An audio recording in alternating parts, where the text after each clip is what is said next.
Night folds over the Thames like a cloak, and London moves the way a great animal breathes. Across the bridge the air tastes of smoke and salt.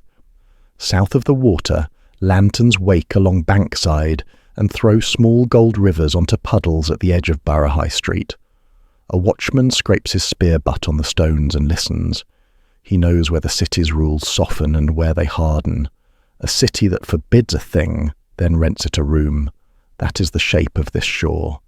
The bishop's liberty begins near the river's hum. Beyond it, the murmur of the stews, warm as a kitchen and sharp as a bill. Wind brings the smell of tallow and ale in the fish market upriver. It brings the faint iron tang of the bear pits at Paris Garden Stairs. It carries a bell from St Mary Overy, slow and even in the dark. It is late autumn, near All Hallows, when lights mean comfort and danger in the same breath. The clerk stands under an eave where rain ticks like fingers on wood. He holds a roll tied with string, and his hands remember every ordinance better than his tongue does. He's young enough to run errands and old enough to write with a steady line. Ink chills fast tonight. He reads to himself, not aloud, hours of closing, streets where calling is forbidden, fines for men with wives, and for keepers who pretend they did not know. He is not a judge. He is a hinge between paper and place. Across the lane the widow lifts a bar from her door. Her house is a narrow body squeezed between two taverns. Light walks out ahead of her and stops at the step. She studies the street like a chessboard. Who stands, who waits, who should be told to turn away. Her hair is pinned, her face is clean. Her nerve is a tool, sharp and necessary. She pays rent to a landlord who pays rent to a man who pays church dues and smiles. Nothing here is simple, and everything is counted. The record shows this much with a plain face. Cities set borders and sell permission. They call it order. They call it peace. They call it the lesser evil and try not to taste the words. On damp nights like this, the digger sleeps badly. By day he mends ditches and clears filth where alleys pool and stink. By night he hears the river change moods. When the ground is soft, graves are cheaper. When the ground is iron, they cost more breath. He does not speak of this at ale. He warms his hands and says that mud is mud, and coins spend the same either way. Up on the bridge, hawkers bargain with the wind. Down here the river keeps its own account. Boats kiss the wharf, and let out men with pockets that want to forget their contents until morning. A girl in a red hood laughs too loudly by the corner post. The widow frowns. She prefers quiet. She prefers the kind of trouble that pays and goes away. The rolls note boundaries that never sit still. A lane off cheap is respectable until curfew, and different after. The bishop's men claim the right to fine. Across this patch of ground, and the city answers from the far bank with a shrug and a threat. Jurisdiction is a rope in wet hands. It slides. Chroniclers insist that sin makes maps as much as rivers do. They write in tidy Latin. They sharpen cause and effect until even a clerk would bleed touching the edge. But the street draws softer lines. No girl calls from a church porch here.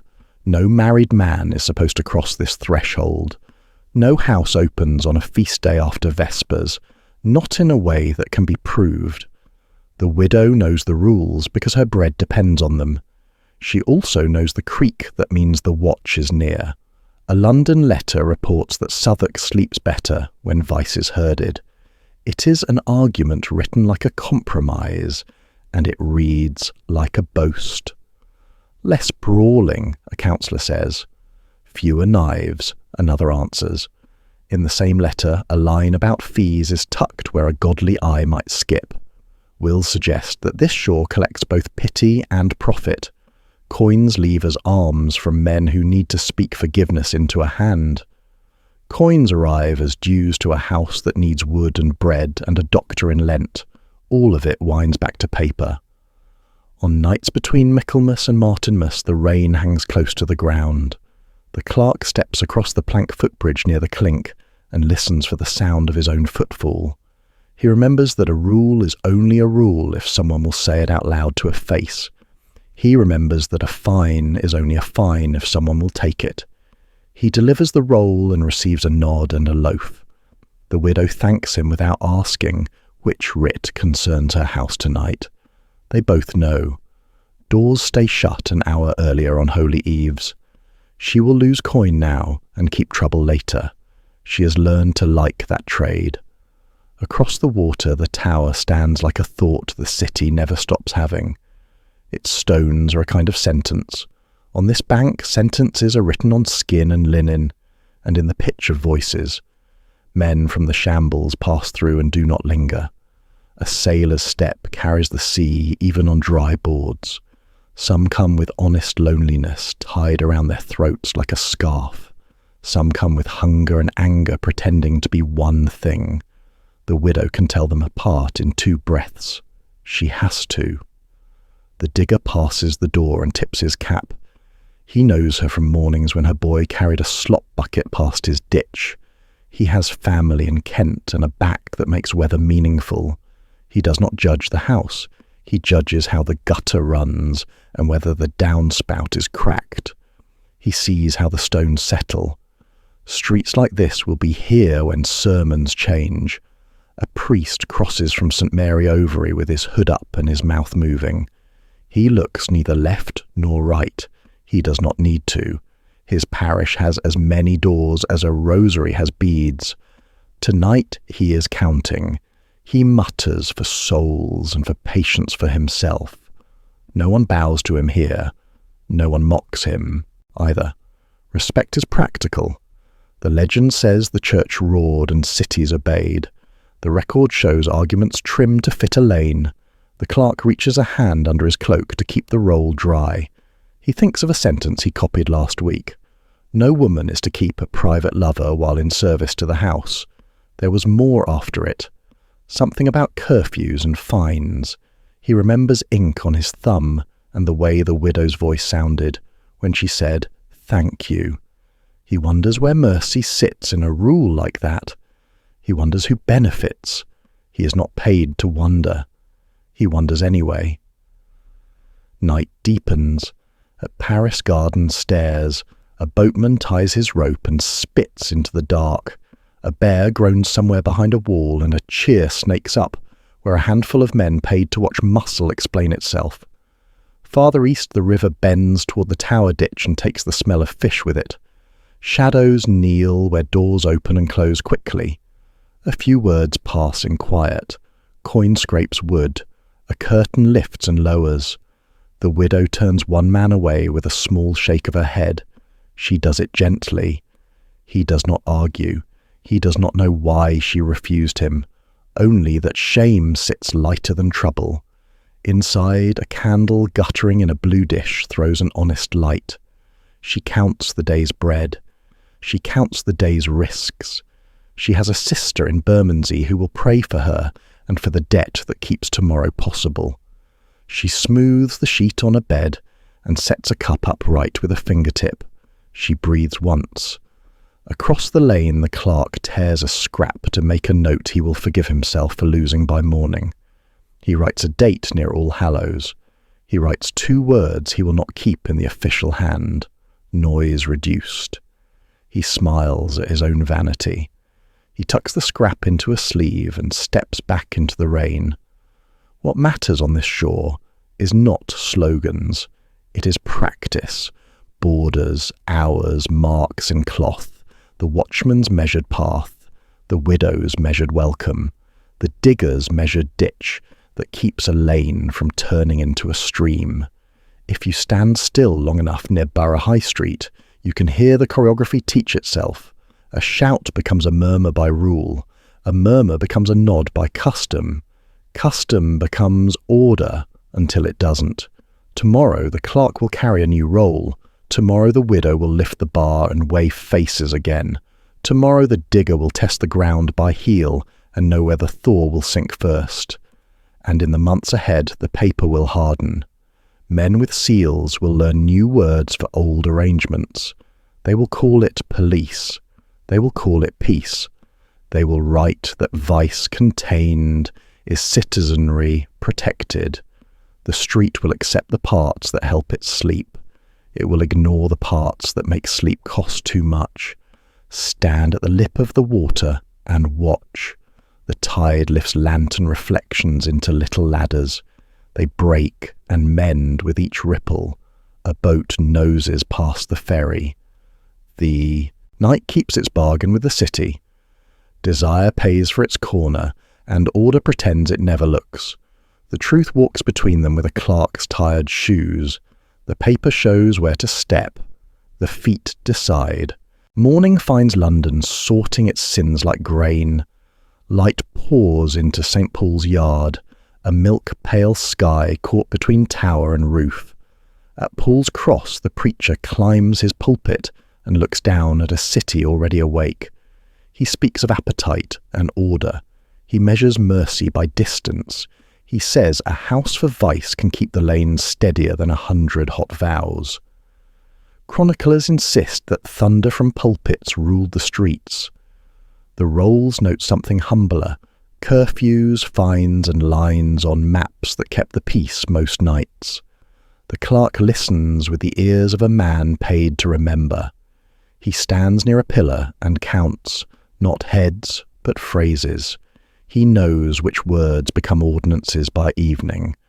He knows where they will land on parchment and which hand will seal them. He will carry those papers later past Temple Bar, where the city's authority narrows like a throat.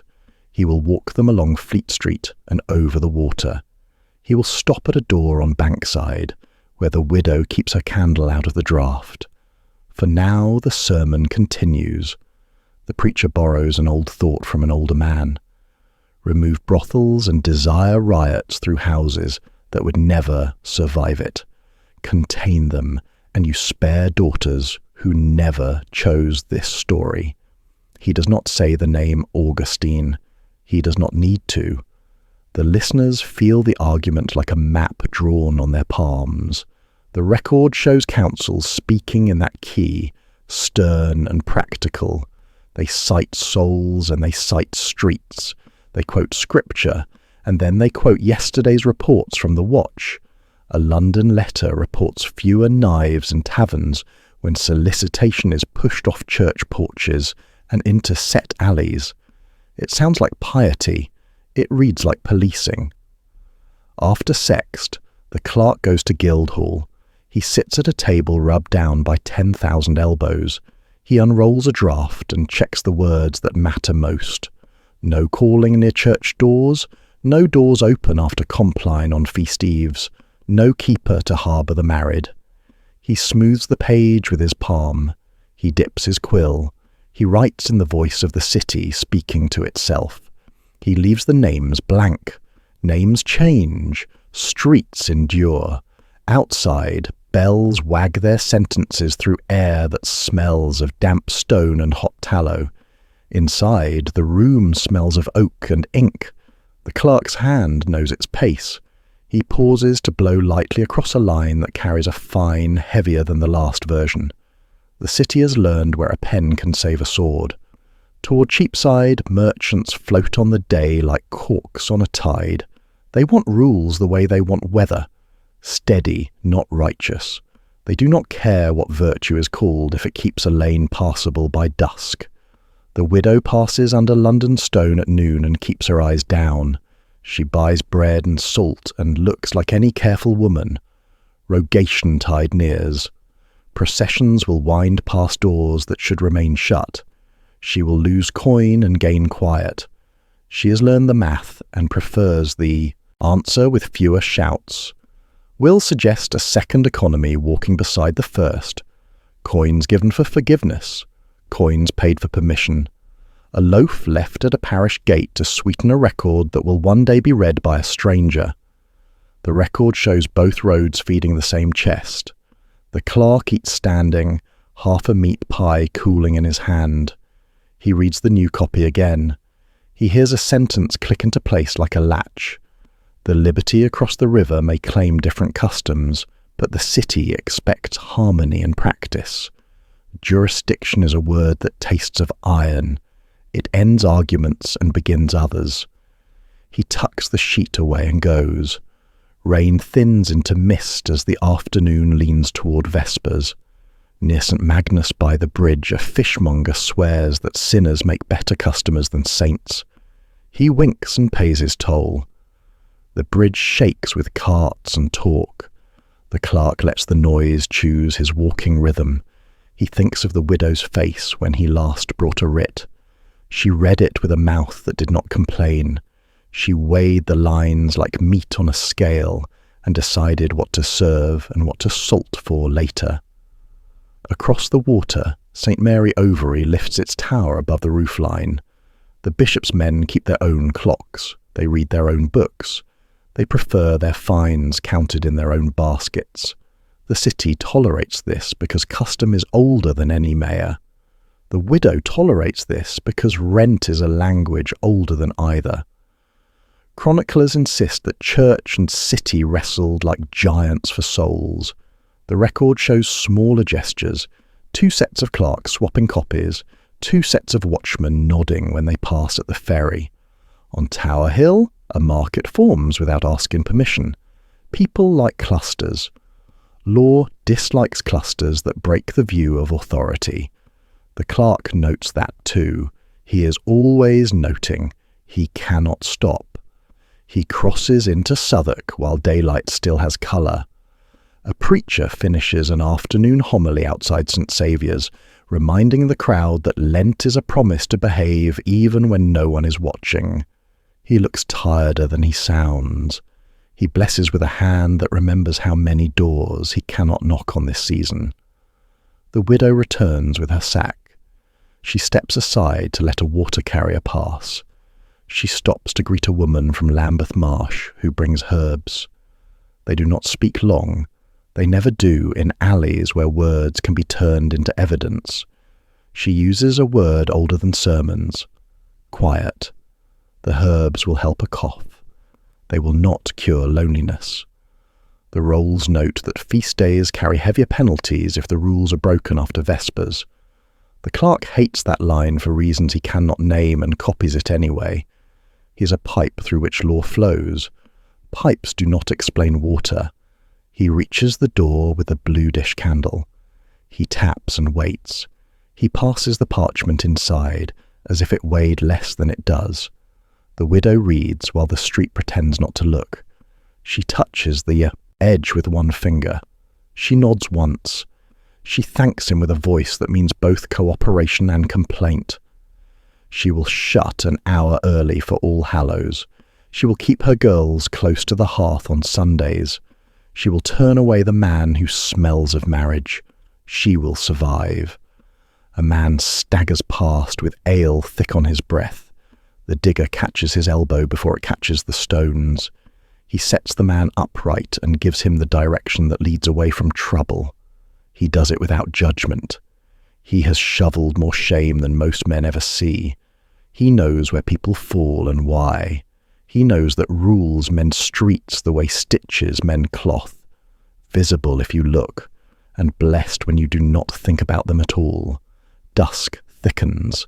Lanterns push coins of light into the damp. From the bear pits a ragged cheer fades like a curse that forgot its reason. At the ferry, the boatman swears the river is learning new tricks, and the river answers by lapping the planks and saying nothing. The clerk walks back toward the bridge. He counts arches. He counts steps. He counts how many times in a year he carries mercy that looks like restriction. The record shows policy growing out of practice, not the other way around. First the watch complains, then the preacher explains. Then the ink decides. By Michaelmas, men will swear the rule has always been there. Memory is loyal to what keeps the night quiet. At Paul's Cross, the pulpit stands dark against late sky. The morning's voice feels like a dream the city decided to obey. The clerk looks up and thinks of a sentence he will write tomorrow. Calling near church doors, a mischief near the altar and a bait for quarrels. He smiles at the turn of phrase. He hates that it fits. He crosses London Bridge with care where the boards rattle. He watches the wake of a barge fold on itself and vanish. He carries two things in his head that never agree, mercy as warmth and mercy as order. He goes home, knowing the paper will sleep better than the people it governs. What remains is the bargain the city struck with itself. Contain desire in streets that can bear its weight. Close doors when candles mean worship. Mark the hours with bells and with fines. Let the conscience speak from pulpits. Let the clerk write what the conscience cannot enforce alone. In Lent the lanes will hold their breath. After Easter they will breathe again. Between those tides London will do what cities do. Remember what works, forget who paid for it, and call the result peace. The widow bars her door and counts her bread. The digger wipes his hands and counts his blisters. The clerk dries his quill and counts his lines. The knight counts them all and keeps the sum without telling. Tomorrow the same bell that warned will invite. Tomorrow the same map that fenced will guide. And the city, which pretends to be one mind, will keep shifting between sermon and street, between law and life, until both can sleep. Fog hugs the river until lanterns make little islands of gold. Bankside stirs. A door opens near the Clink, and a voice asks a price without saying a number. A second door opens and a girl laughs as if cold cannot climb stairs. Between them, the bishop's liberty sits like a pocket sewn into London's coat. It looks like any street until you step 2 paces too far. Then the rules change their handwriting. The record shows this district licensed under church authority and lived under city eyes. Men call the houses stews because they began as baths. Heat, water, privacy. Someone once believed that cleansing could be rented. Now it is desire that pays the bill. A London letter reports the bishop's officers take fees and issue warnings. They forbid calling at church doors. They forbid harbouring the married. They close on holy eves and pretend no coin ever crossed a threshold on those nights. The widow reads the latest copy by candle. It is late winter near Candlemas. Her fingers shine with tallow where she steadies the page. She memorises the lines the way other women memorise recipes. Open and shut, fine and forgive. Who may enter and who must be turned away before words grow teeth. Outside, the river moves like muscle. At Paris garden stairs, a boatman spits and ties a warped post. Taverns blink awake along the wharf. Bear-keepers drag chains behind a wall and make threats sound like jokes. The clerks on the far bank call this whole quarter dangerous and necessary, often in the same sentence. The rolls note which lanes belong to which watch. They note the hours when voices thin. They note how trouble decreases when rules are posted where men actually look. By noon, the bishop's men stamp wax.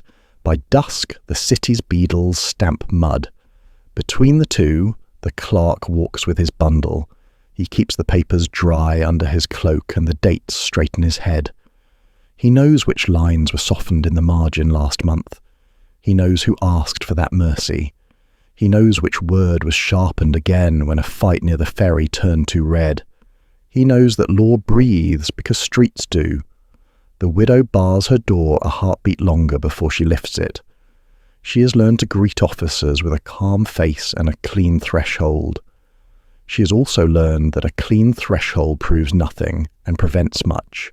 She pours small ale for the man with the seal and lets him see the house as a ledger. 2 girls mending linen, 1 boiling water, 1 asleep until evening. No married men, no doors ajar without a reason she can recite. He drinks, not because he needs ale, but because ritual keeps things from spilling. He leaves with the paper signed and a loaf paid for. She is softer with the next knock because it is custom's turn, not authority's. Whitsun will come with flowers, and her girls will stand at the doorway to watch. They will not stand at the porch of St. Mary Overy. They will not call across the path. They will practice being visible without being loud. Practice has saved them more than sermons have.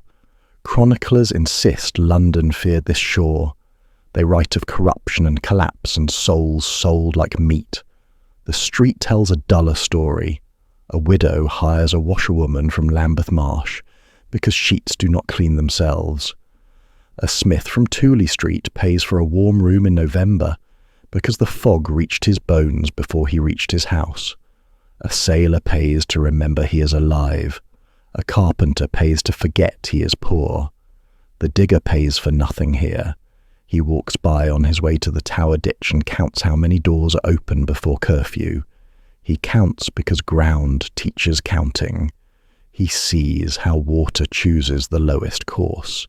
He sees how men do the same. The clerk crosses to Winchester House to copy an older ordinance that someone mislaid. He passes the ruined edge of a hall and thinks of how power molts and keeps its bones. He asks a serving man about a missing seal and receives a shrug with a title attached. Titles carry farther than sound. He writes what he came for and leaves the building holding a sentence like a hot coal. No woman to keep a private lover while in the house's employ. He cannot make that line kinder by thinking at it. He tucks it deep into the roll and promises himself to forget the names that will be attached later. At dusk, the stews smell of rosemary and smoke. A pot simmers. A face is painted to look like health. A laugh drifts across to the bear garden and refuses to apologize. The widow steps to her threshold and looks left first, then right. She sees a man whose hat tells the truth his mouth might hide. She shakes her head. Not tonight. She does it with a tilt that offers him dignity and retreat. He nods. He goes. She leaves the door on the latch to show she refused politely, not with fear. Will suggest pity, and Prophet lived on the same street. A dying mercer leaves coin for lamps in St. Saviour's, and a smaller coin for a house he visited in youth. He calls it charity in both cases. He does not write the second name in full. He is not a brave man in memory, only a careful one. The record shows bare pits, bathhouses and brothels sharing walls. It shows tiles and lead pipes and a low room where bowls steamed. It shows fines collected at the Pontage by London Bridge and fines collected in the Bishop's Court across the water. It shows who ate this revenue and who preached against it. Michaelmas brings accounts. Ink tallies, not morals. A new rumour walks the shore in spring. A proclamation is coming. The city tastes metal when rumour wears that word. The widow keeps her speech short. She tells her girls to watch their shawls and keep their tempers. She tells them to rest when the house is quiet, so they can move quickly if quiet becomes closure. The clerk hears the same rumour on the bridge from a man who never shares what he cannot sell. He pays in news of his own. He says that the bishop's men have asked for a meeting, and the mayor's men have sent back a date. He does not say who will bend. He does not know. He pretends it is not his business, and writes the names anyway. Summer leans against the water and fattens it. On certain nights, singing climbs from the wharf and gets its feet caught in rafters. On others, silence owns even the bear-keepers. Then the order arrives. A king with new theology and old appetites declares the stews closed. The words cross the river like men in armour. They enter houses that have heard 1,000 kinds of knocking and never this one. They carry the blunt logic of power. They do not explain. The widow reads the paper with a straight back. She looks no older than yesterday until she reaches the last line. Then she looks like a ledger that learned it must begin again. The clerk watches men he has nodded to for 2 years carry chairs into the lane. He watches a woman tie 2 shirts to a bundle and call it a trunk to make herself feel like a traveller. He watches the bear-keepers grin and pretend they did not hear their turn coming. He writes a date and a verb. He writes closed, and the word feels both too small and too large. The digger is hired to lift stones and make the shoreline clean where water met doorways. He does not like the work. It smells of haste. He prefers ditches, which are honest tasks with endpoints. This is not an endpoint. This is a pause where a city forgets what it said last year and calls it righteousness. Chroniclers insist the order redeemed the streets. The rolls note where business moved when doors were bolted. They note the return of fights in places that had been quiet. They note that peace is a fabric, and a tear in one corner pulls the whole thing left. Autumn returns. All Hallows candles burn along the nave. The widow sits in a room off Tooley Street and counts fewer coins. She has shifted to selling broth to men who work late on the wharf. She looks like any cook until you listen to the way she says, please. It is a word built to carry the weight of no. The clerk sees her once and does not wave. He stands in shadow and lets his shame finish its work before he moves. He has copied too many decisions to pretend he is only a pen. The river keeps its own counsel. It rolls past Tower Wharf with the faces of men who have decided that nothing is ever truly closed. Voices test new corners. Lanterns learn new heights. Made ground swallows footprints faster than old wooden stairs did. The city writes another ordinance and tells itself it has solved something. If you walk the bank at low tide, you can still find shards of tile and the blackened ring of a bath. You can see where a threshold met a cobble and where a heel turned while a mind changed. You can stand where rules were posted and torn. You can stand where laughter folded upon itself and became caution. After the order, the Bishop's Liberty lost its most famous noise. It did not lose the need that fed it. The record shows that need being reassigned to alleys, to silent rooms, to strangers who do not keep ledgers and do not answer summons. The clerk begins a new habit.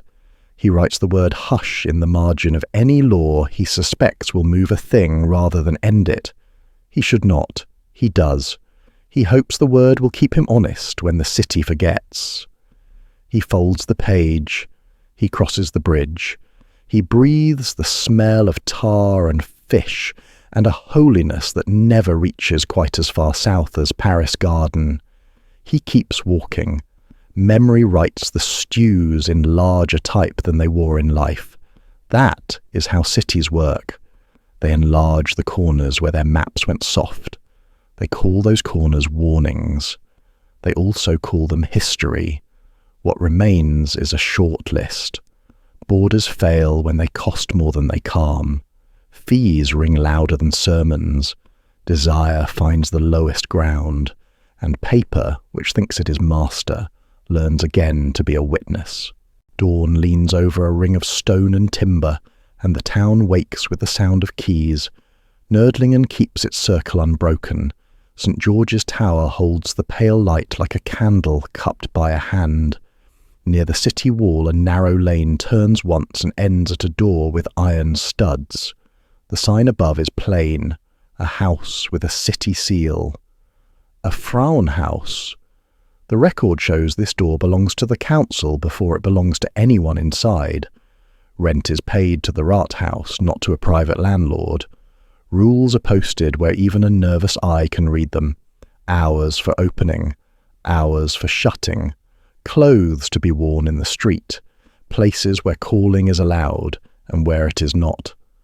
Across the yard, a beadle swirls a staff in the chill air and bangs it once on the stones. He is not here to bless. He is here to count. Inside, beds must be clean on market days. Girls may not keep private lovers. Fighting brings fines that feel like taxes and shame together. The matron signs a lease each year and spends the rest of the year earning it back. She reads the words every morning and says them as if they were her own. Advent is near. Snow softens the sound of shoes against the planks. A woman laughs and stops when she remembers the hour. She pulls her hood close and waits for the matron's nod. The rolls note that 12 women live here this season. Their names fit into the margin like seeds in a palm.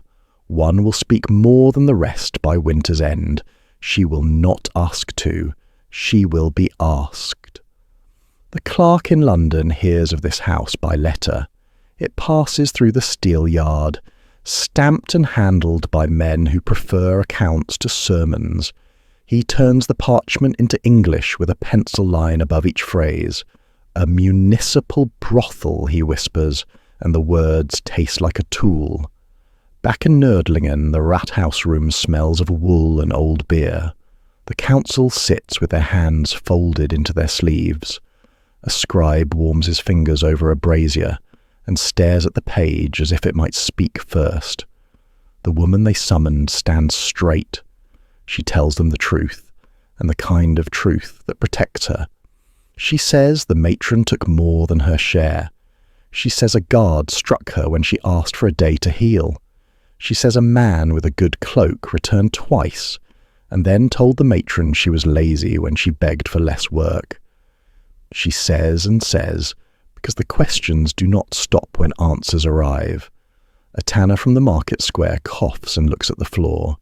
He thinks of his daughter and counts his coins and does not lift his head.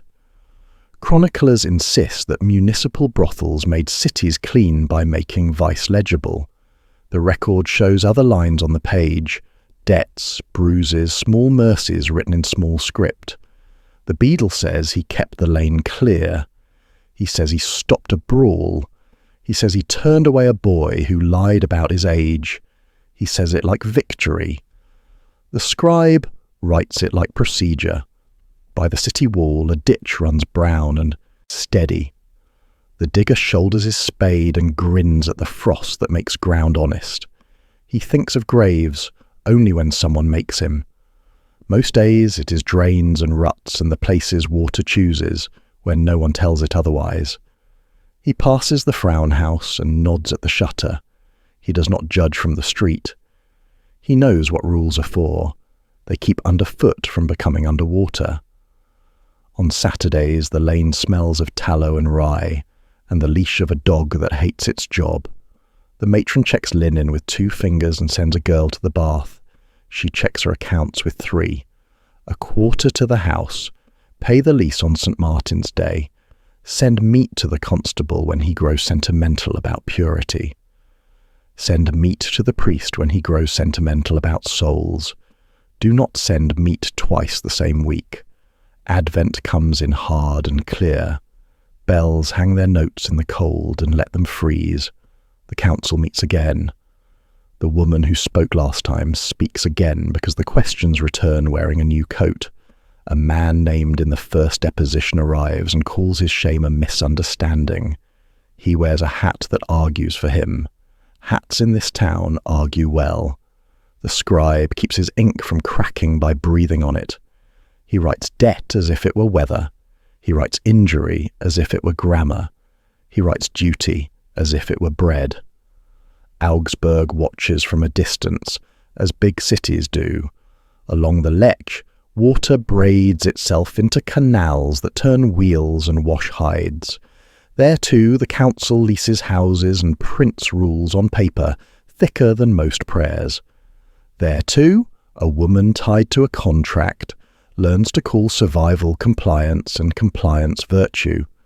A London letter reports that German cities prefer visible control to secret appetite. It praises order. It ignores what order costs when collected daily. The widow in Southwark reads a copy of that praise in a tavern by the ferry. She keeps her mouth soft and her eyes sharp. She understands the price of a seal. She has paid it in meat, in wood, in silent obedience, in the kind of laughter that refuses to be cruel. She wonders if a city house would have saved her girls from a few wolves and delivered them to other wolves in uniforms. She wonders how to measure the difference. Michaelmas settles accounts. In Nördlingen, the matron brings her purse to the rat house and spills it like grain. Copper, silver, a little gold. The council counts and nods and says the word necessary like a blessing spoken with dry lips. The rolls note the sum. They also note a promise, new straw for winter, shorter hours on feast eves, the beadle to keep boys from the door after dark. Promises are a kind of coin that cannot be weighed. Snow falls.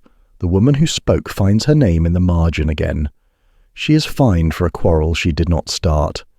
She is forgiven a debt that would have chained her to the house until Easter. Both lines sit on the same page. The scribe's hand looks equally, calm writing each. The digger salts the steps at the wall walk and listens to the river of people under the tower. Traders, priests, wives with baskets, men who pretend they do not know where they walk. He lifts a plank to clear a choke of leaves and wonders if this, too, is what a city does, moves trouble where it can be reached. Lent opens its long mouth. The Frauenhaus lowers its voice. No music past Compline, no doors ajar after curfew, no scarves that look like festival. The matron enforces and dreams of Whitsun. She would like a day without counting. She will not get it. Chroniclers insist the Frauenhaus proves pragmatic mercy. The rolls note repairs to the threshold where a boot splintered oak. They note vinegar bought to wash a brow without calling a surgeon. They note the beadle's new strap when the old one broke on a back. Pragmatism is not a hymn. It is a ledger kept under a lamp that smokes. In the town square, a peddler sells ribbons that look like kindness. He does not ask questions. He ties them himself if hands are shaking. He calls them lucky. Luck refuses to speak. It only watches and waits for someone to name it justice. The clerk in London folds the German letter and puts it beneath a copy of his own city's ordinance. He sees the family resemblance. He hears the differences argue in his head. Council house versus bishop's liberty. Lease versus license. Uniforms on girls versus marks on maps. He cannot tell which system keeps a night quieter without asking who paid for the quiet. The matron wakes early on a morning near Rogation Tide and finds a message wedged in the hinge. It is not from the council. It is from a girl who left in the night. There are no curses in the lines, only a list of things she has taken. 1 shawl, 1 shift, a comb, 2 coins, and a hope that the matron will not call the beadle. The matron reads it twice and then burns it. She tells no one. She says a prayer without deciding which kind of forgiveness she is requesting. Augsburg hears a rumour of Nördlingen's hearings and answers with a new notice. Wills suggest that women named in these records lived longer in memory than in life. A man leaves a coin for a lamp and adds a note about a soul no priest will recognise from the name. He uses a false word for her to make it safe to write. He is not brave. He is accurate. By summer, grass pushes at the base of the city wall, where the digger left his spade to talk to a mason. He forgets it for a day and finds a child playing with it like a standard. The child asks what the tool is for. The digger says it keeps streets from drowning. He does not say what keeps people from doing the same. He does not know. Evening on market day brings a brass taste to the air. Meat, sweat, coins warmed in fists.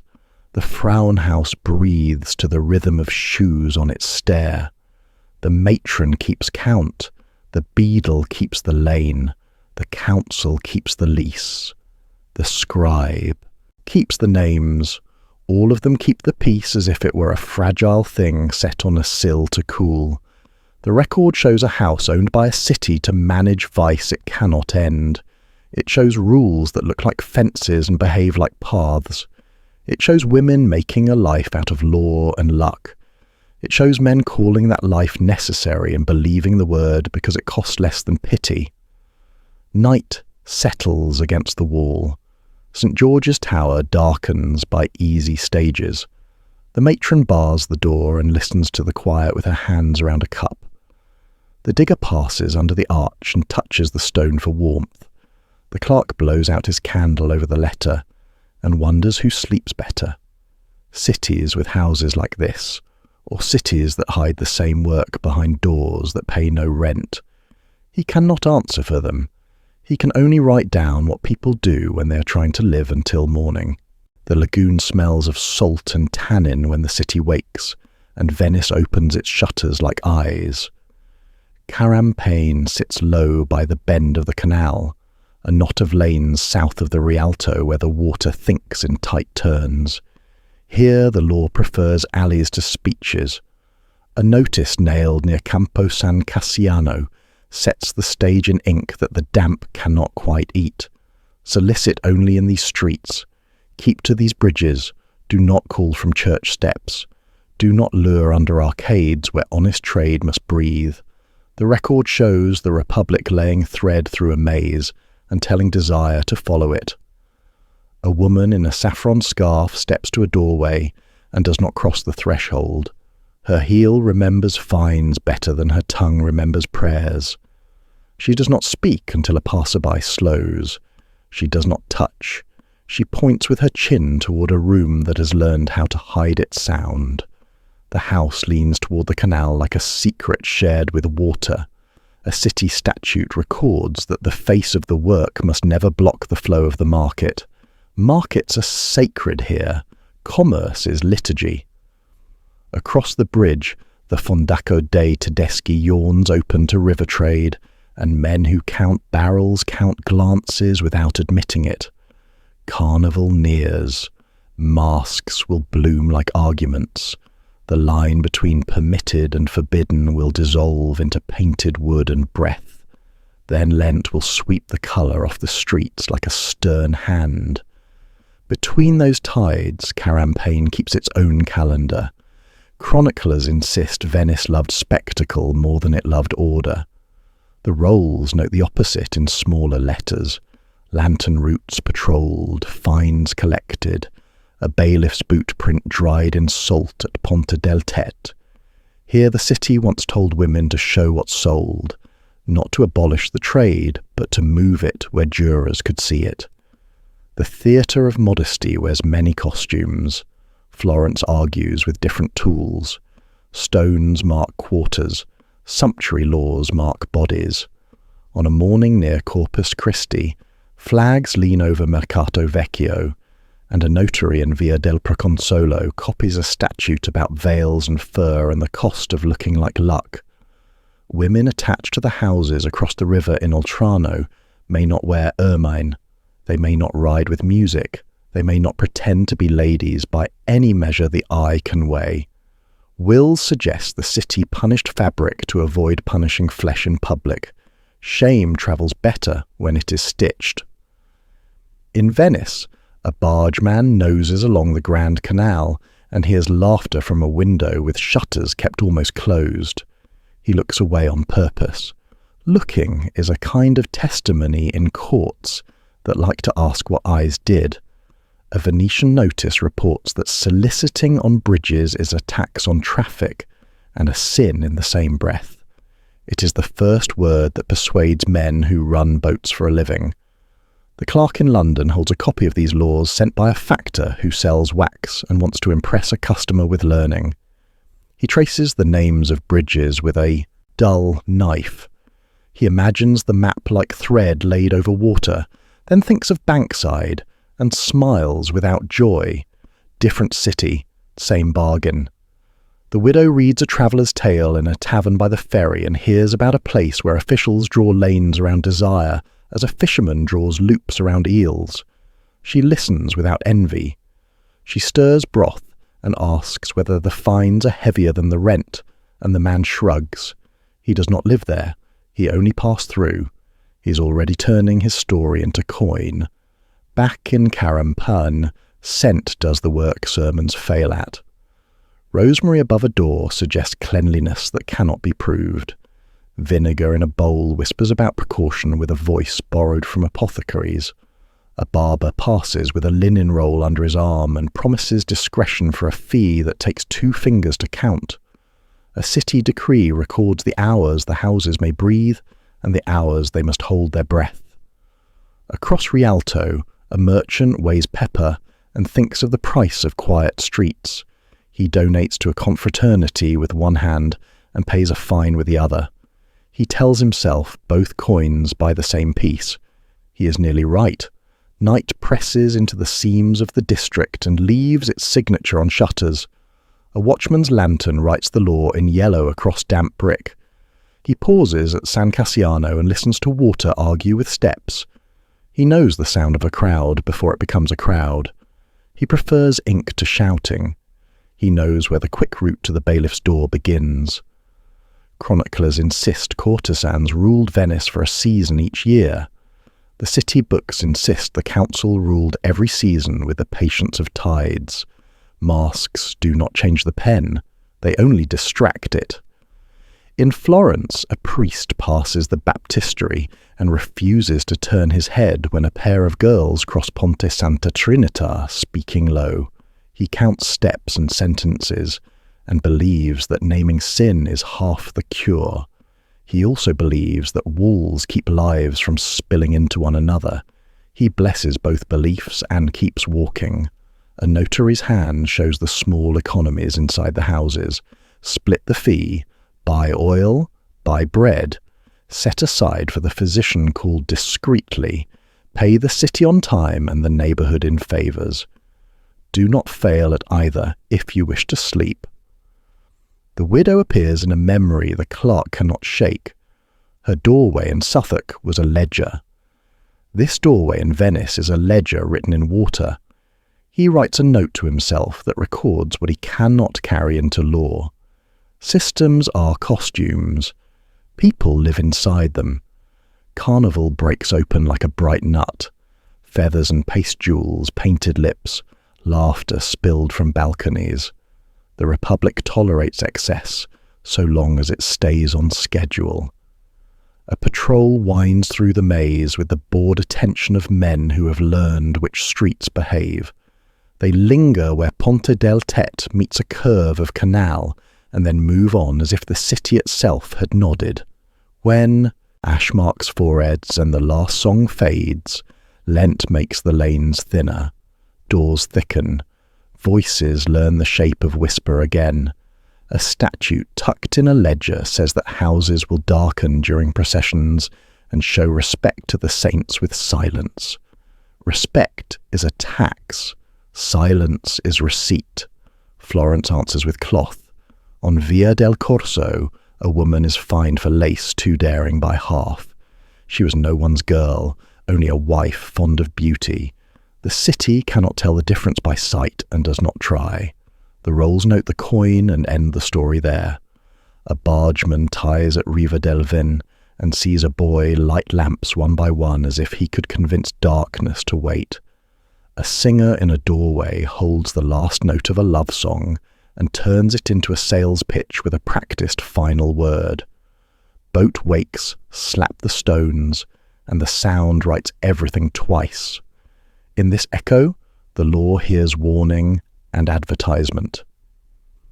The clerk reads a final sheet that arrived folded into a letter about alum. It explains a new route of patrol, a new hour for closing, a new ban on standing in arcades during market. He has never seen the place. He understands the place in his bones. The widow closes her eyes and imagines alleys arranged with this precision, and imagines the cost of that precision paid by girls whose laughter must learn to fit inside a schedule. She opens her eyes and salts her pot and decides that too much order is a hunger by another name. A London letter reports that Venice drafts morality like a shipping table and delivers it on time. The line makes the clerk laugh and then stop. He has copied worse. He has believed better. He has learned to trust streets over mottos. The digger would call water a law with moods. He is not here to say it. The canal says it for him by rising a finger's width, then falling, then rising again.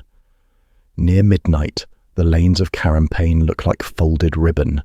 Feet know where to bend. A watchman knows where to pause. A window knows how far to open without telling the whole story. City statutes record that visibility is the first tool and mercy the second. They record that mercy is cheaper when you can see where to point it. Chroniclers insist romance lived here, and perhaps it did in rooms with clean linen, and men who learned pleas before price. The ledgers insist survival lived here more often, and the arithmetic is not flattering. After Carnival, after Lent, after processions and proclamations, Carampane keeps the same work and new rules painted over old rules. Paint flakes, paper endures, water forgets, memory chooses. What remains is the map that tells the truth without meaning to. Bridges marked for business, streets marked for silence, corners marked for watchmen who know the difference between noise and danger. And in another city far off, a clerk sets down his quill, a widow bars her door, and the thought they share from a distance holds steady. Order that asks for everything becomes another. Kind of chaos. Order that knows its limits lets a city sleep. Morning settles like flour on the table, and the house counts itself before the street does. Beds first, linen checked with 2 fingers and a learned frown, water in the copper, fire banked low to save wood. The widow walks the rooms like a steward of a small kingdom. She thinks in lists. Bread, oil, vinegar, needles, thread. A mat for the girl who will wake late because last night took more of her than it meant to. Michaelmas inches closer, and rent walks behind every decision like a second shadow. The record shows houses reckoning by the season as much as by the day. A bell from St. Saviour's tries the air and passes on. In the back court off Fish Street, a boy delivers candles and wants to look older than he is. The widow counts them without scolding his swagger. She keeps one aside for the blue dish. She keeps 2 aside for the week of feast eves, when doors shut earlier and risk moves to corners she can read. Her door is a ledger. She opens only as wide as her accounts allow. A London letter reports the fee divided in thirds, the girl, the house, and the hazard. It sounds tidy. It rarely feels tidy. Some nights the house swallows more than its share because sheets tear, or water boils over, or an officer lingers with a smile that needs feeding. Some nights the hazard takes more because a voice rose too fast in the lane. She knows the math by heart and hates that her heart learned it. At noon she sends a girl to the Bath stew near Petty Wales, where the steam tastes of iron and old pipe. She sends another to the apothecary's boy for vinegar and dried rosemary. She keeps one close to mend. Needles collect silence better than prayer does. She mends at the hearth and listens to the street like a physician listens to breath. Curfews do their work slowly. The house learns to breathe shorter in their grip. The rolls note fines for doors left ajar past compline. They read like warnings sewn into cloth. The widow reads them and does not complain. She threads compliance into every hinge and latch. She places a basin by the step, where the watch can see care and write it down as proof. Men come when the light turns kind. A cooper from Eastcheap who laughs like he's afraid of quiet. A sailor whose boots tell more than his mouth will. A tailor whose hands cannot stop measuring even when they should. The widow meets each at the threshold, and her eyes do the arithmetic fast. Food, drink, temper, married, unmarried, dangerous, merely sad. She knows which laughter is a rope and which is a wick. She keeps one and refuses the other without drawing blood. She sets terms. No raising voices, no knives near flesh. Coin first. Names only if offered. She enforces them with a tone that has saved more skin than the law ever will. We'll suggest small gifts left to parishes by men who once stood where her feet stand now. It is a habit dressed as penance. She recognizes the trick and accepts the alms without sneer. The house runs on 2 economies. Coin that buys bread, and coin that buys forgetfulness. She cannot bake with the second, she can live with it anyway. In mid-afternoon the clerk arrives with a new ordinance folded like a bird under his cloak. He looks the same as yesterday and older by a hair. He smells of ink. He smells of rain not yet fallen. He reads a line about closing on holy eves and prefers not to look at her while he says it. He speaks the city into the room. He steps back out with fewer words than he brought in. He will write more tonight. He always does. He tries not to hear his own pages breathing once he leaves them. Chroniclers insist rules make mercy simple. The ledger says mercy steals its chance where it can. A girl asks for time after a cough turns cruel. The law has no line for coughs. The widow invents one. She tells the girl to sleep in the warmest bed and gives her the broth she meant to save. She loses coin on purpose. She does not say that out loud. By vespers, the house holds its breath. Lanterns along the lane learn their duties. They light faces just enough to warn without inviting spectacle. Voices lean lower. Feet learn where the boards complain and where they keep secrets. The beadle passes once and twice and thumps his staff only to tell the street he remembered to be a beadle. Inside, accounts return, oil measured with the caution of a miser and the tenderness of a nurse. Linen counted, a coppersmith's bill set aside with a sigh and a curse gentled by routine. The girl with the cough sleeps under a shawl the widow did not know she meant to give away. Outside, the tower ditch draws smells in one direction, and the river takes whatever is not nailed to the shore. The house keeps its own tide. When coin runs high, tempers run low. When coin runs thin, tempers slap at doors like wind. The record shows that bans on private lovers kept the arithmetic cruel. It says the house belongs to itself unless the house belongs to hunger. The widow has seen both kinds. She has turned the key on both. She remembers a night when a man with tender hands became a knife in the space of one word. She remembers a night when a woman decided her future without asking the matron's leave. Choice is a door that swings hard in either direction. She respects the hinge. Once a month a physician comes with fingers that smell of wine and vinegar. He carries a seriousness that sells for coin. He looks at a brow and calls it heat. He looks at a biting rash and calls it shame with a new name.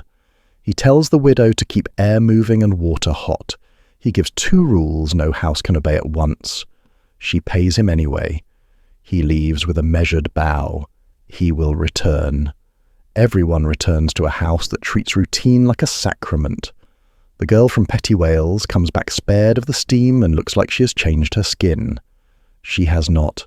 She has only been scrubbed of grime and made ready to gather more. The house is cruel that way. So is every trade where hands are the tool and the commodity. A London letter reports the council prefers a quiet lane over a pure one. It writes the sentence as a compliment. It reads like a wound if you have lived here long. At night, the widow speaks of rules to women who have heard them 100 times. She repeats them because repetition seals cracks. No private lovers, no stealing time, no drinks before the second coin, no names unless offered with a face that looks like it understands exchange. She is careful with these. Names are nets. Men cast them without knowing how tight they pull. Girls cast them without knowing how hard they are to cut. The digger pauses under the arch near London Bridge and leans against stone that stored the day's heat. He watches the lane and counts the steps between door and door. He knows where a man can stretch his legs without inviting a fine. He knows where a watchman stands when he is bored and where he stands when he is hunting trouble. He calls this knowledge the difference between sleep and sore bones. He is right more often than the rules are. Near midnight the house softens. Voices slow. Bread soaks in ale and becomes a kindness. A girl laughs low and real for the first time today. The widow allows it because laughing is cheaper than weeping and fixes more than either. She gathers coins and makes the small stacks that will face rent. She hides 2 coins under a loose board because rent prefers a surprise to a promise. She closes the door by degrees. A latch first, a bar second, a prayer third, though she would not call it that, where anyone could hear. She asks for safety in a language she does not believe. She receives it often enough to continue. The rolls note that houses which shut at the stroke of curfew list fewer quarrels in their margins. They also note more missed meals. There is a slope in every policy. Women feel it in their knees before men admit it in minutes. At dawn, linen waits for boiling. The copper waits for hands. The house waits for the rule that will change everything and nothing. Waiting is a job here. It pays poorly. When the sun lifts its one bright coin above the river, the widow opens the door and lets the day taste the inside air. She moves as if balance was something you could hold. She is not noble. She is not wicked. She is busy. The record shows this as survival and leaves poetry to preachers. The clerk will come again and carry new words that say the same thing more completely. The beadle will pass again and bring his staff to the stones like thunder that forgot to be loud. The digger will cross again and nod and pretend he does not understand anything he does not need for his path. Inside, the house will count and mend and measure and forgive and refuse. It will read the city's script and write its own beside it, smaller and truer for those who must read it. And when Michaelmas arrives with its bills and blessings, the widow will lay her coin down like bread on an altar and call it enough. Enough is not plenty. Enough is a door that closes and opens on command.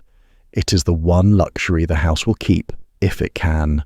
Mist rides low over the bridge, and the city tastes of vinegar and smoke. The barber opens his shutters on Clink Street and rolls linen like a priest rolls relics. He keeps a little brazier near the door. He warms his fingers over it and says he is ready. The widow sends a girl across from Bankside with a note folded small. She writes little when someone else can read too much. She asks for a visit after noon. She asks for privacy. She offers coin and discretion, which are the same thing said 2 ways. Lent has begun. The bells at St. Saviour's sound narrower, and doorways practice silence. The record shows physicians, barbers, and apothecaries walking the city like careful weather. They sell fumigation and hope. They carry vinegar, rosemary, and a face that looks like knowledge. A London letter reports that a new pox is whispering its way through ports and armies. It has many names and no patience. It makes men ashamed and angry in equal measure. It makes rules harsh. It makes coin thin. The clerk reads the letter twice behind a pillar at Paul's. He underlines nothing. He writes nothing. He folds the page and holds it a moment longer than he should. He has learned that fear likes ink. He will not give it more than the city already owes. At St. Thomas's, a warder ties back a curtain and counts beds. He is not a healer. He is an inventory made useful. He sees sores he does not name, and eyes that will not meet his. He hears the sound a fever makes when a throat runs out of words. He wipes his hands on linen he will boil later. He turns toward the door and breathes before he steps. By the tower ditch, the digger clears a run of foul water with the patience of a man who trusts gravity more than policy. He has cut graves when the city demanded it. Today is drains and gutters, and the trick of making low ground choose order. He watches the river and says nothing to it. Water knows enough sorrow already. Whitsun will come with flowers, yet talk grows sour. Husbands use new alibis. Confessors grow urgent. Surgeons swear they can classify what they barely understand. Chroniclers insist the city is under siege. The rolls note smaller things, more inspections, heavier fines, new curfews written with a hand that forgot to be kind. Carnival once painted modesty with laughter. Now masks feel like barricades. The widow reads the change in eyes first. A customer who joked 2 months ago wants privacy like a fortress. A quiet man brings a coin wrapped in cloth as if copper could carry contagion. She sets out bowls of vinegar and hangs rosemary above the hearth. She opens windows even when the night is iron. She tells her girls to wash as if their lives were the linen. She means it without drama. A notary on the north bank copies a clause that bans doors ajar after a certain hour. He adds a line about physicians' letters required after illness. He does not write the word shame. He writes verification. He writes compliance. He does not go to see how words feel when they land in a room. The barber arrives at Bankside with his bag, and the house breathes differently for a while. He scolds air and praises boiling. He taps a brow and says rest. He looks at a rash and says avoid touch. He writes nothing. He leaves a smell the street calls clean. He takes coin the house calls necessary.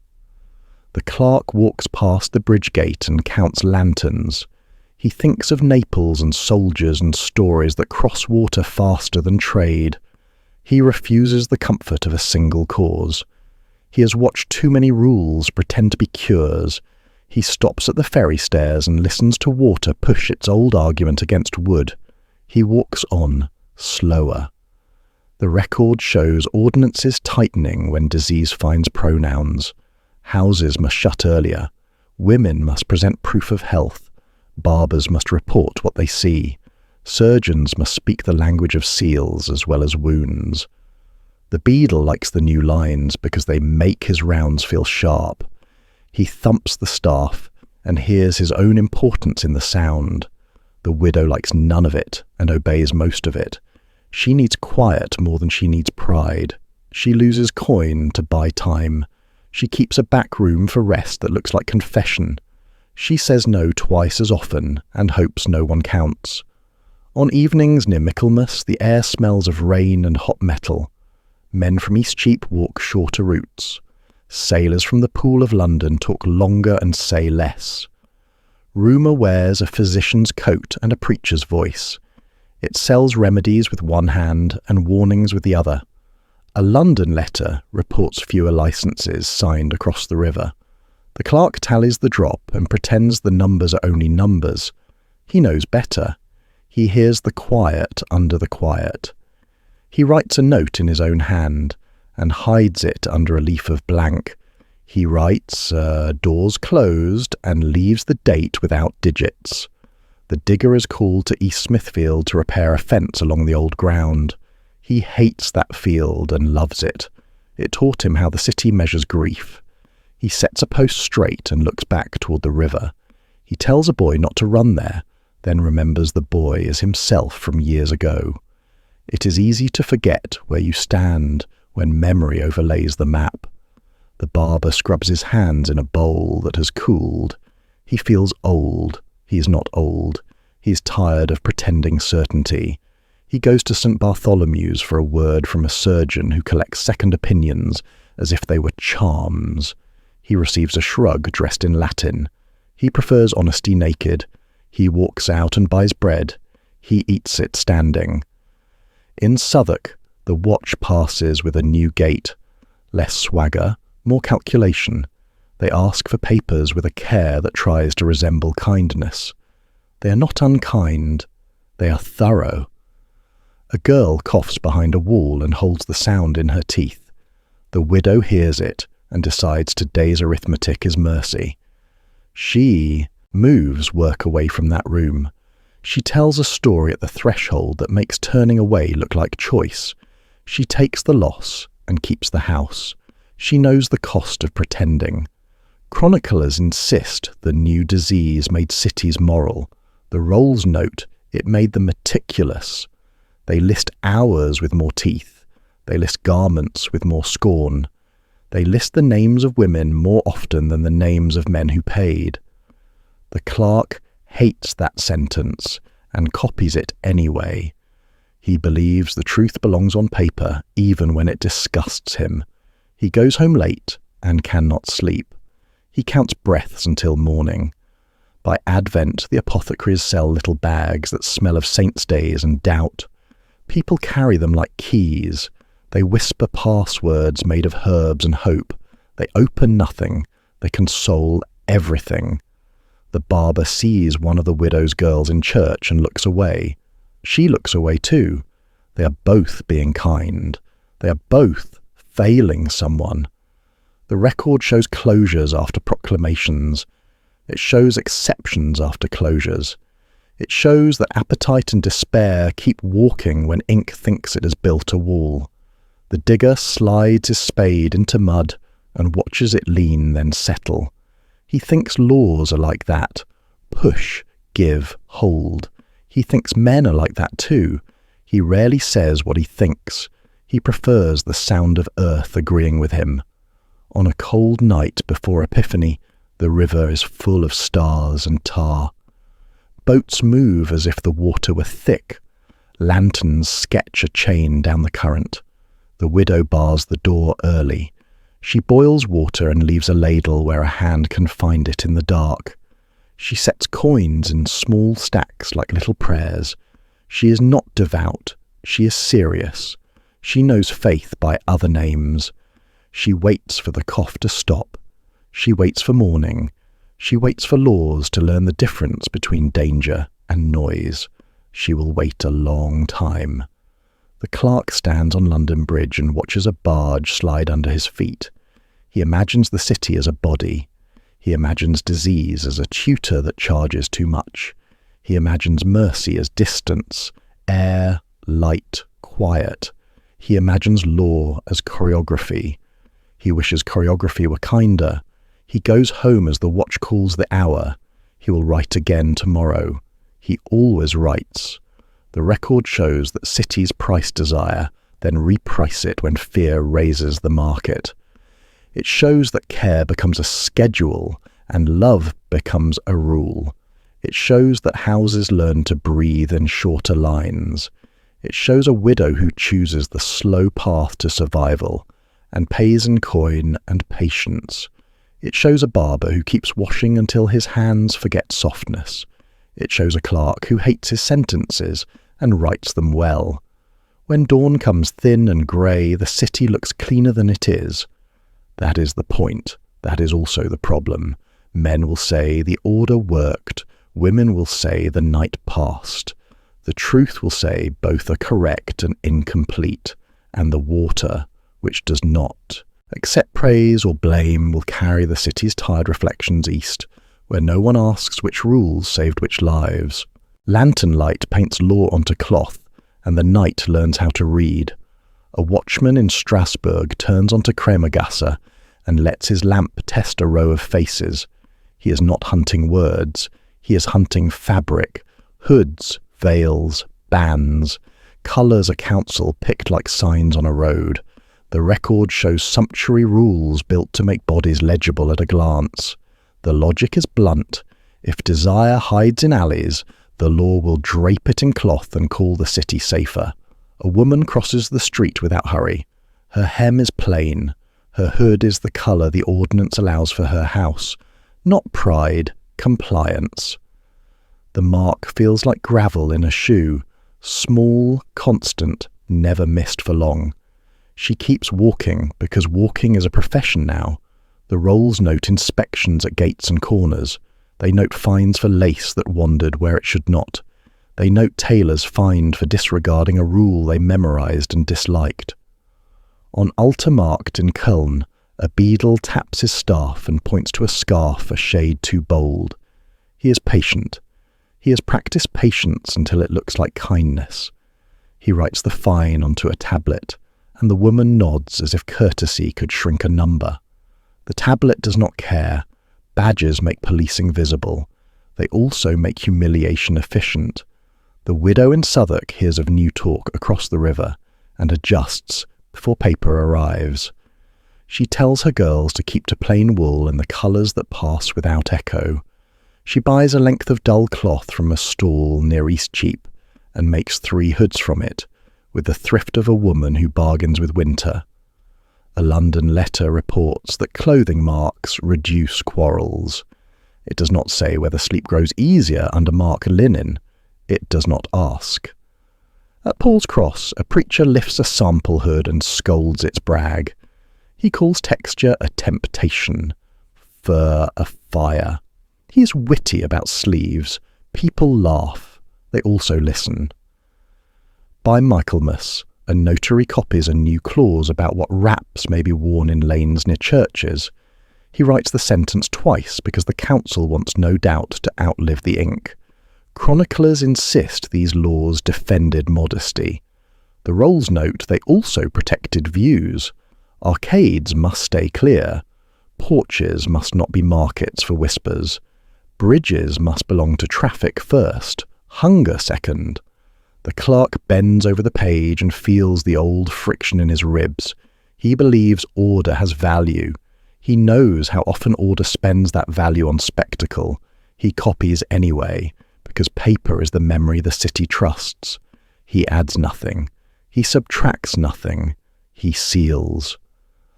Night in Dijon brings fog that lifts the smell of tallow and wet stone into the throat. A patrol rounds a corner by Rue de la Chouette and pauses. The lantern rests on a woman's hair. She smooths it as if that could change anything. The hood sits on her shoulders like a permit. It is not armour. It is not a promise. It is a price. We'll suggest that men who love tidiness left coin for lamps and coins for shame. They purchased light for streets and visibility for women they would not name. The two alms lived on the same account. Florence sings another verse. On Via del Corso, a woman not from any house is fined for lace that pleased her husband.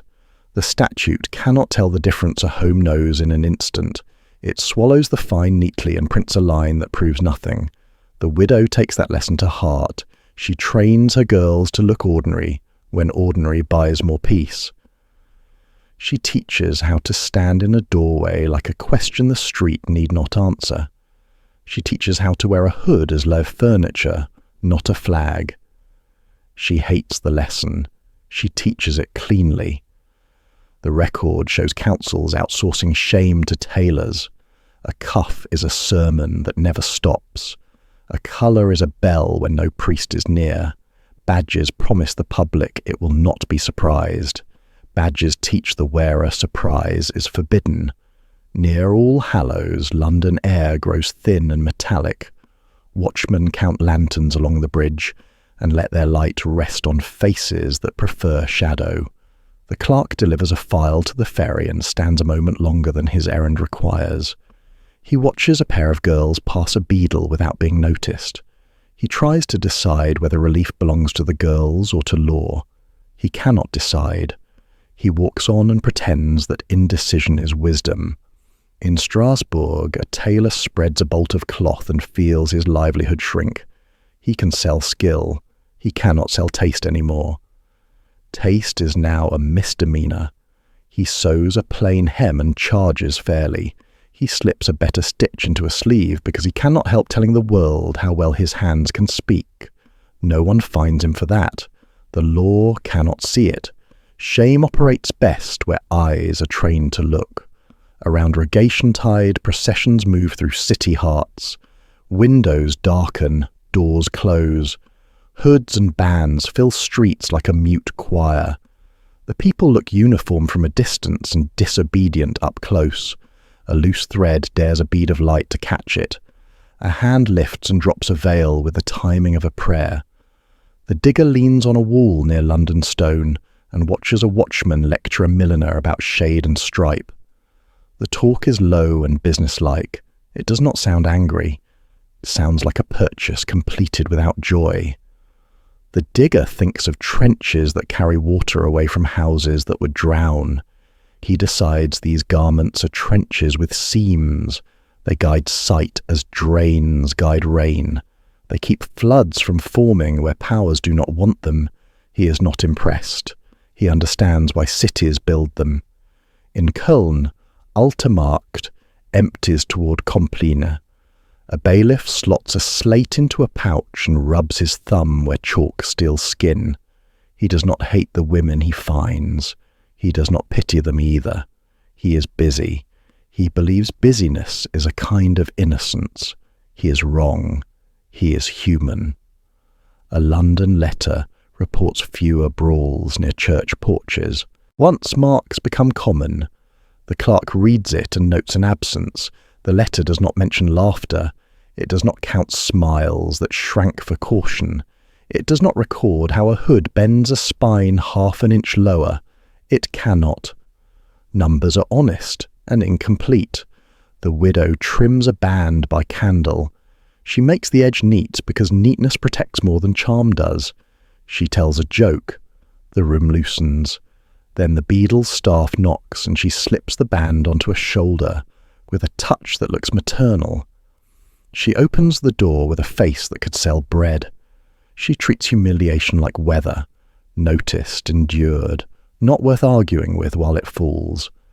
The rolls note that tailors and milliners did well under these laws. So did city chests. So did men who claimed the right to see first and judge second. The law made a street readable to watchmen.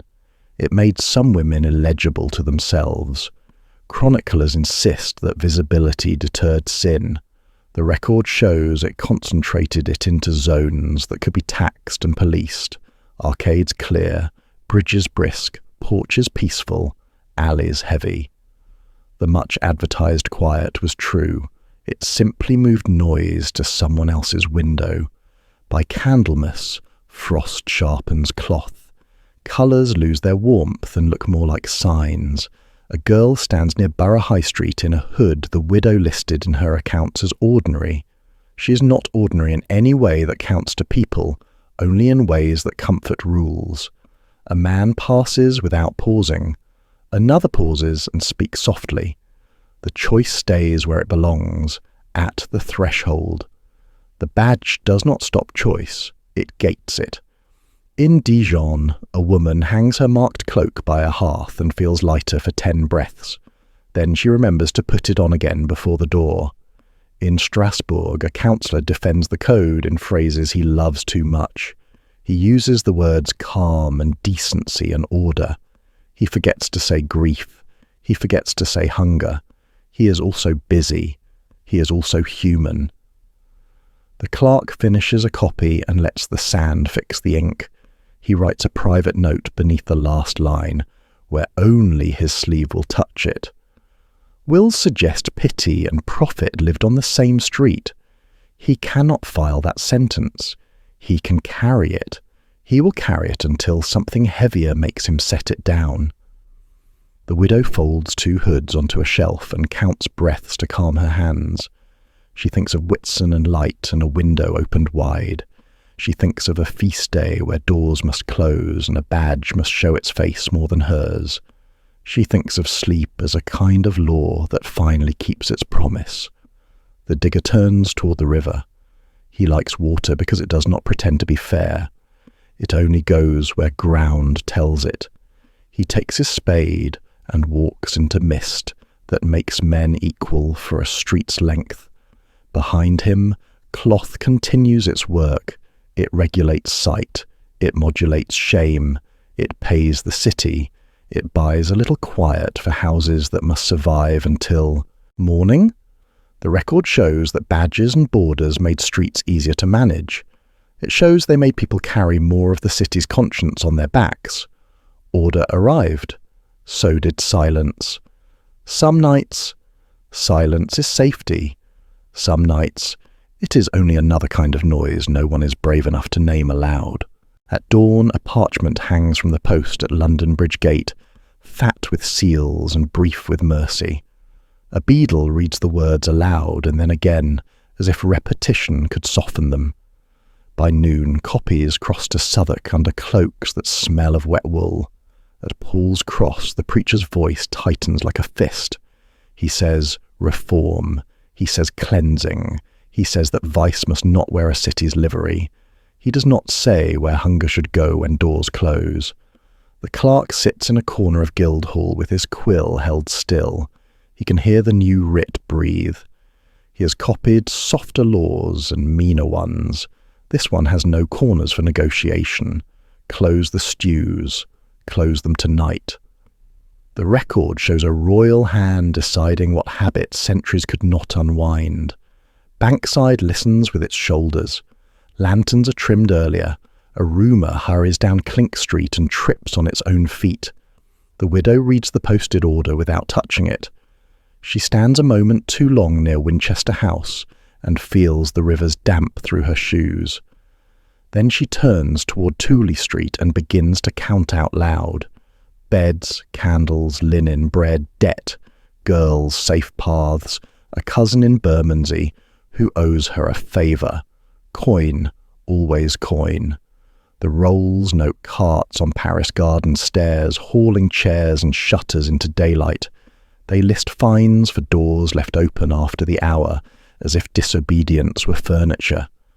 They write names that were never written on church boards. Wills suggest that the same men who pressed for closure gave alms at St. Saviour's with unusual vigour that week. A coin for lamps, a coin for silence. 2 forms of light, purchased with 2 forms of fear. Chroniclers insist the Reformation threw a clean cloth across the city. They like quick verbs, they like thunder. The streets prefer adverbs. Quietly, selectively, imperfectly. The clerk is told to enter the last licenses into a book and cross them through. He does not want the line to be his. He draws it anyway. He hears the scratch like a saw through old wood.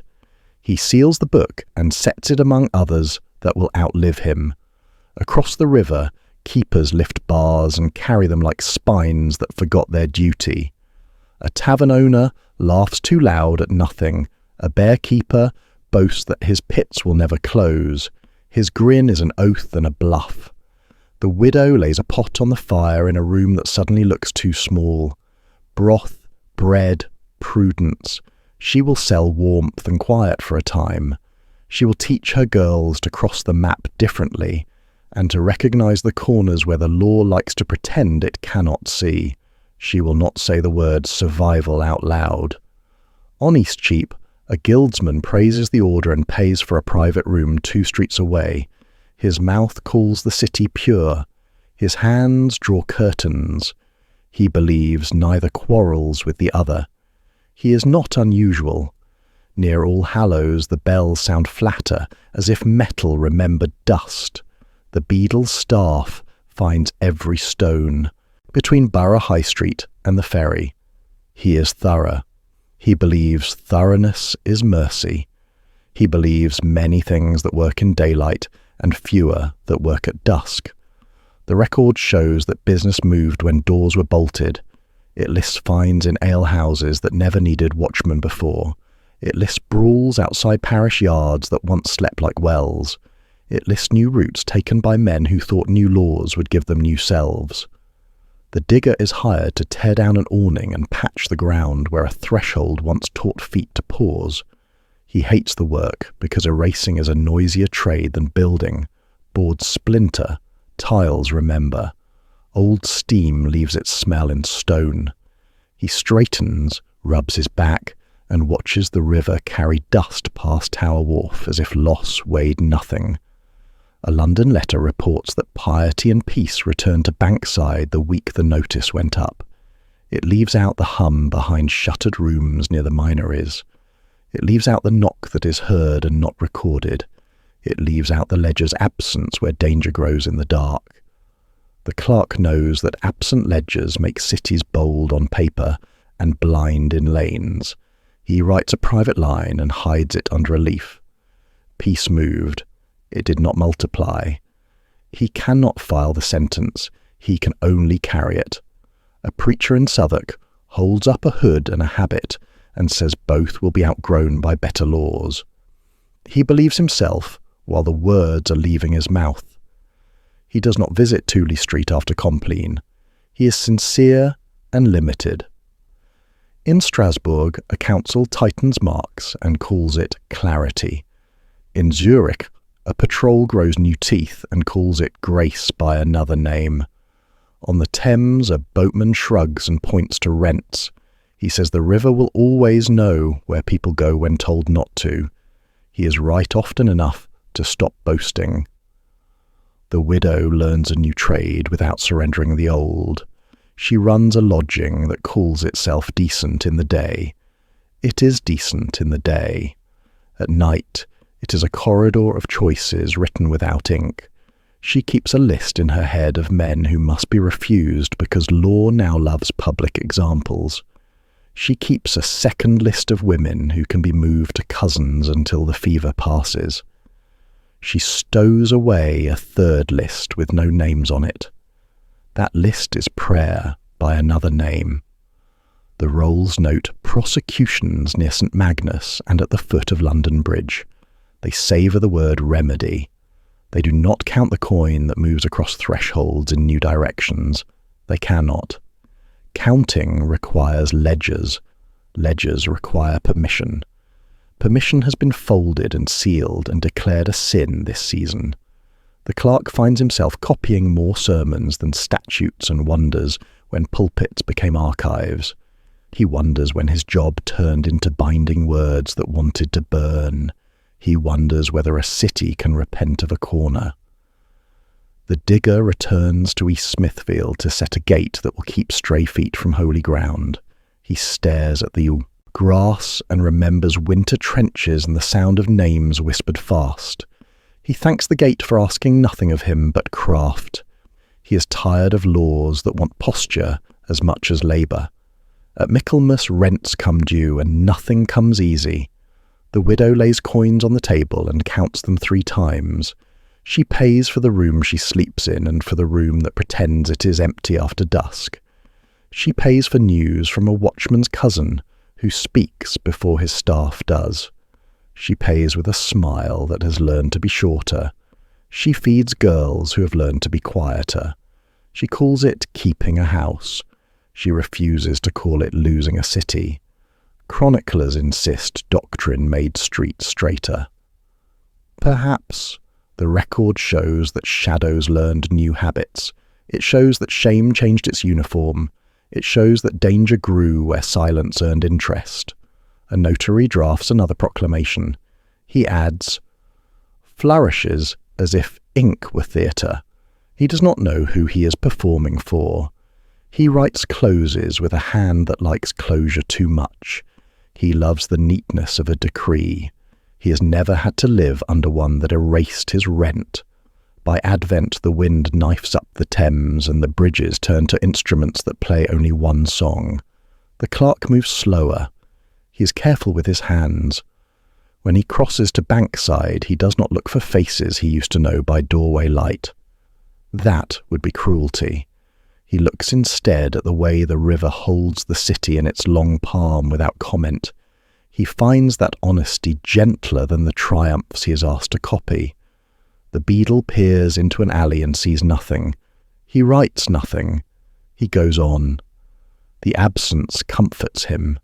It should not. The digger ducks under a lintel where an awning once made rain polite.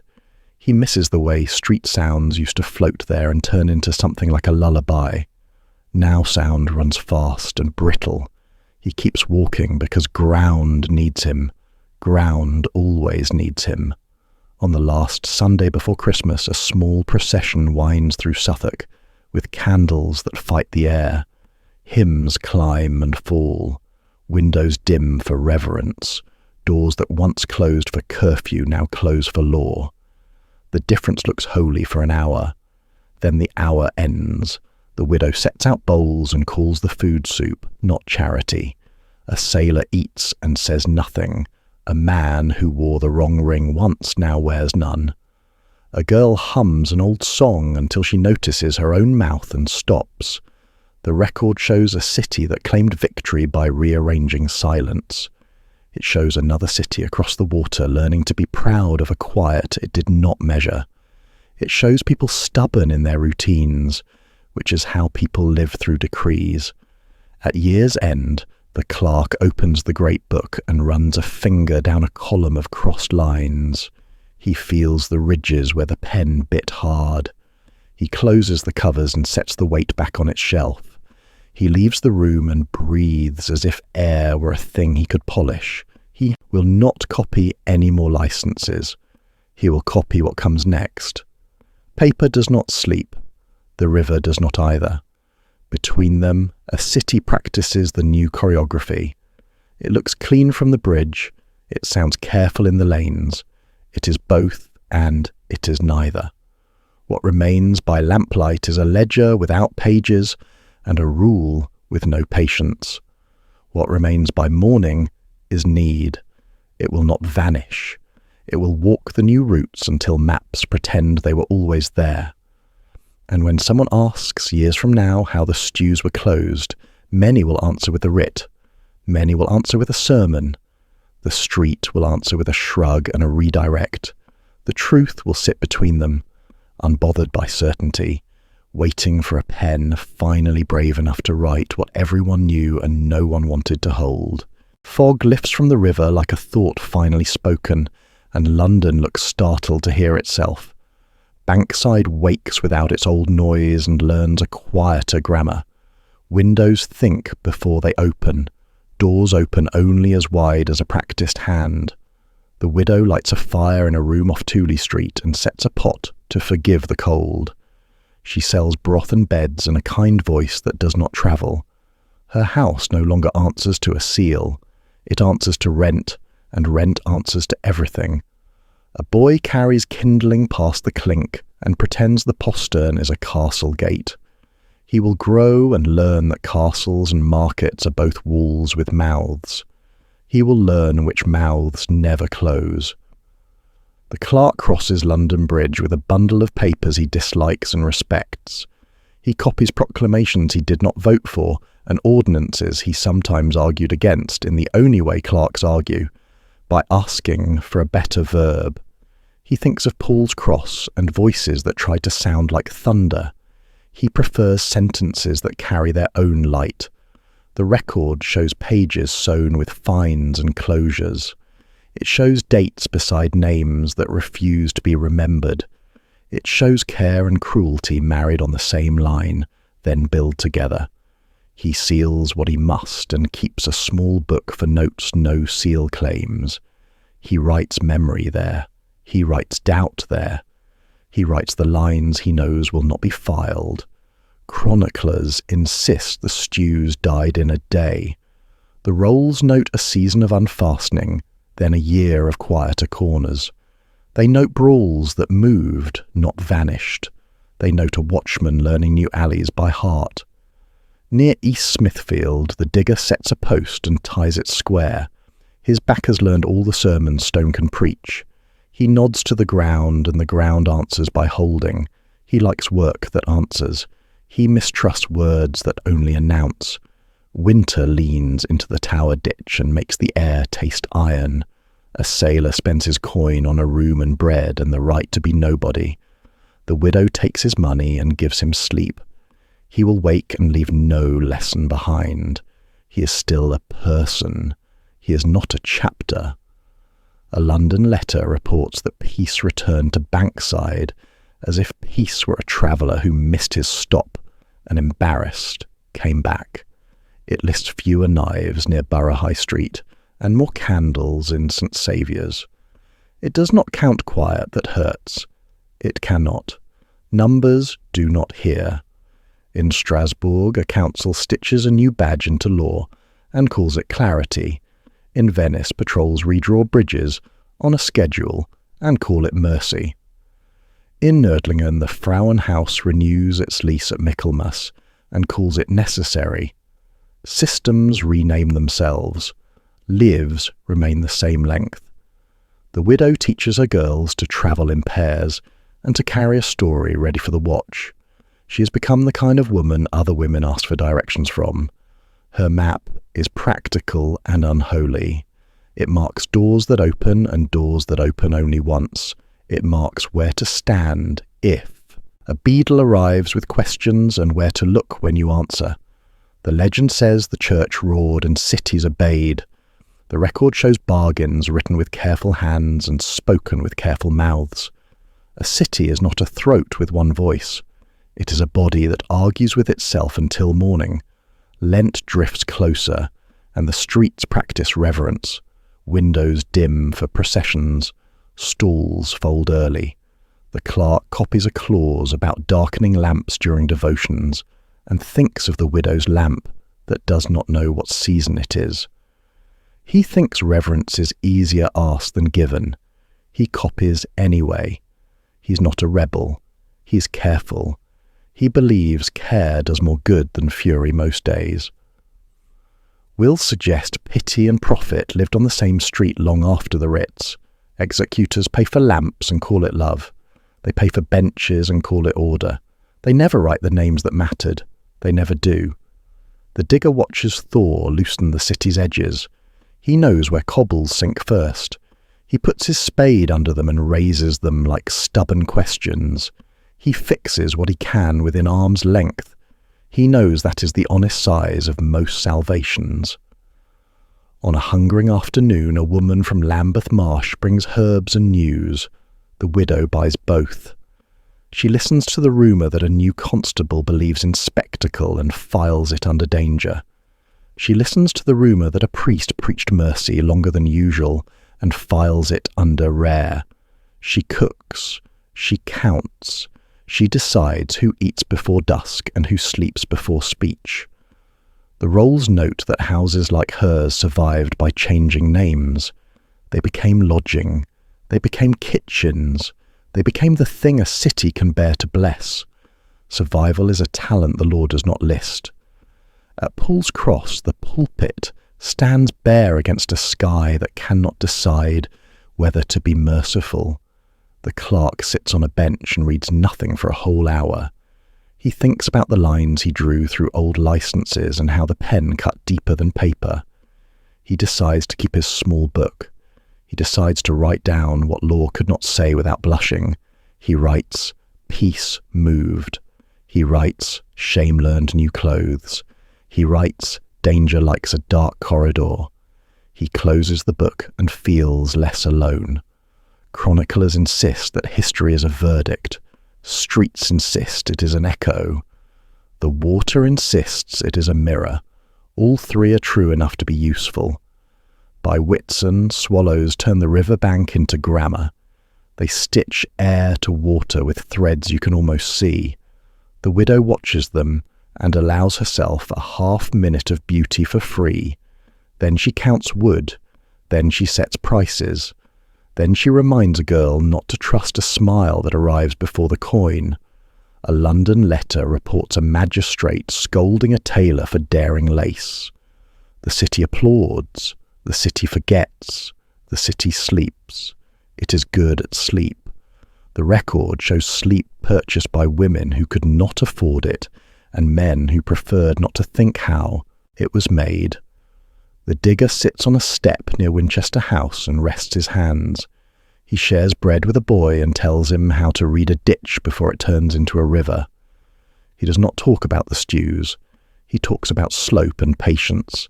He talks about the virtue of stopping water where it wants to run. He is not speaking in code.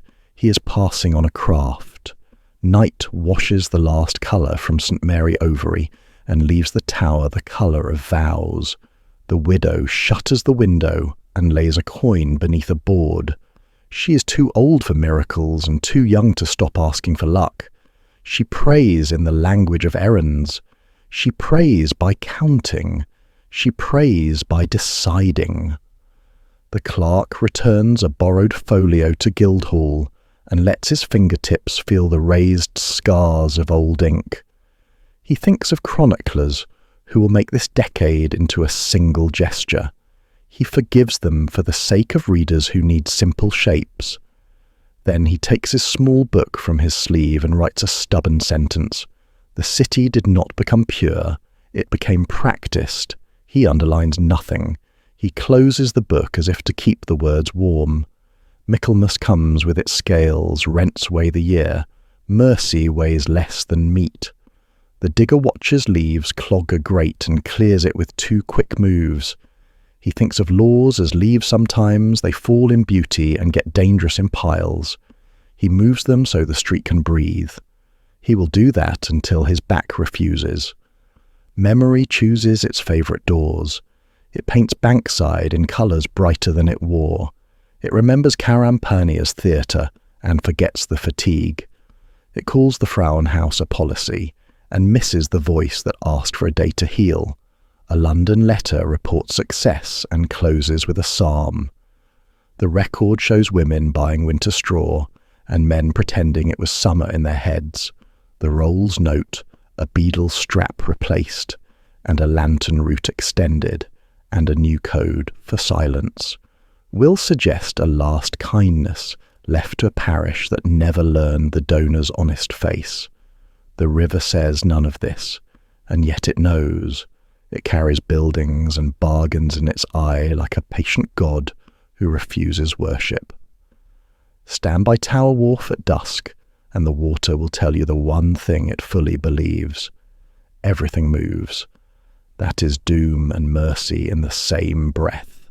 What remains after movement is not a verdict.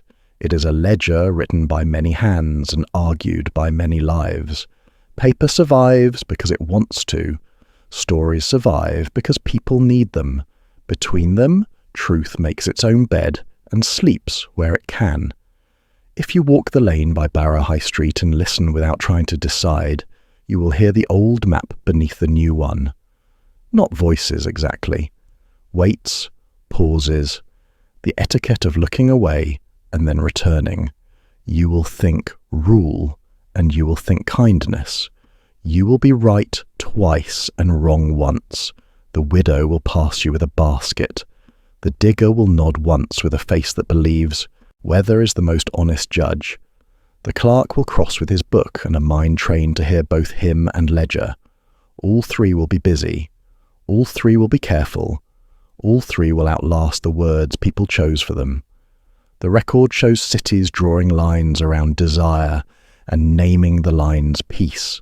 The street shows people stepping carefully and naming the steps living. History will braid both and offer the rope to anyone who wants to climb.